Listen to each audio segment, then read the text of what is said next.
মানে আমাৰ 31 তাৰিখৰ পৰা আজি 4 তাৰিখলৈকে আমি বিহু কৰ্মশালা আচলতে আখৰা কৰি আছিলোঁ। কণ নাচনিৰ পৰা বিহুৱতীলৈকে মোৰ কুঁৱৰী বিহুৱতী সকলোখিনি শিক্ষা দি আছিলোঁ। যে কিমানখিনি পাৰিছোঁ নাজানো, তেওঁলোকে কিমানখিনি ল'ব পাৰিছে নাজানো। আজি সামৰণি অনুষ্ঠানটো কোনোমতে পাইছোঁহি।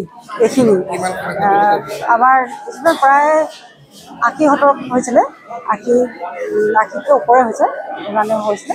আমাৰ নৱপ্ৰকৃতি বিহুৱা গ্ৰুপে শিকাইছিলোঁ। আমাৰ মহাবাহু স্কুলৰ প্ৰতি বছৰে এনেকৈ আমাৰ বিহু কৰ্মশালা চলাই থাকে প্ৰত্যেক বছৰ। এইবাৰো আগৰ বছৰতে এইবাৰো আমি কৰিবলৈ বিচাৰিছিলোঁ। প্ৰশিক্ষক আছিলোঁ মই নিজেই আছিলোঁ স্কুলৰ আৰু মুখ্য প্ৰশিক্ষকে বিকাশ গোহাঁই আছিলে। ঢুলীয়া বিহুৱা সকলো তেওঁ কিমানখিনি পাৰিলোঁ নাজানো, কৰিলোঁ। আৰু এই যুগতে আপোনালোক যে আহি আমাৰ এই বিহুৰ কাৰণে আমি অকণমান হ'লেও কিবা এটা সকাহ দিছে, সেইকাৰণে আপোনালোকলৈ বহুত বহুত বহুত ধন্যবাদ।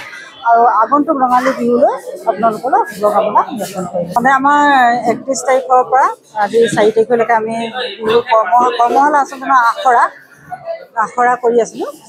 কণ নাচনিৰ পৰা বিহুৱতীলৈকে মোৰ কুঁৱৰী বিহুৱতী সকলোখিনি শিক্ষা দি আছিলোঁ। যে কিমানখিনি পাৰিছোঁ নাজানো, তেওঁলোকে কিমানখিনি ল'ব পাৰিছে নাজানো। আজি সামৰণি অনুষ্ঠানটো কোনোমতে পাইছোঁহি। এইখিনি আমাৰ প্ৰায় 80 হৈছিলে, 80তকৈ ওপৰে হৈছে, ইমানে হৈছিলে। আমাৰ নৱপ্ৰকৃতি বিহুৱা গ্ৰুপে শিকাইছিলোঁ। আমাৰ মহাবাহু স্কুলৰ প্ৰতি বছৰে এনেকৈ আমাৰ বিহু কৰ্মশালা চলাই থাকে প্ৰত্যেক বছৰ। এইবাৰো আগৰ বছৰতে এইবাৰো আমি কৰিবলৈ বিচাৰিছিলোঁ।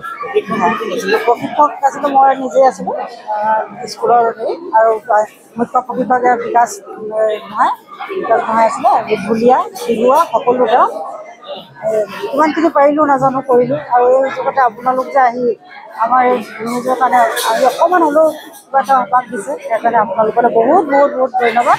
আৰু আগন্তুক ৰঙালী বিহুলৈ আপোনালোকলৈ শুভকামনা জ্ঞাপন কৰিলোঁ।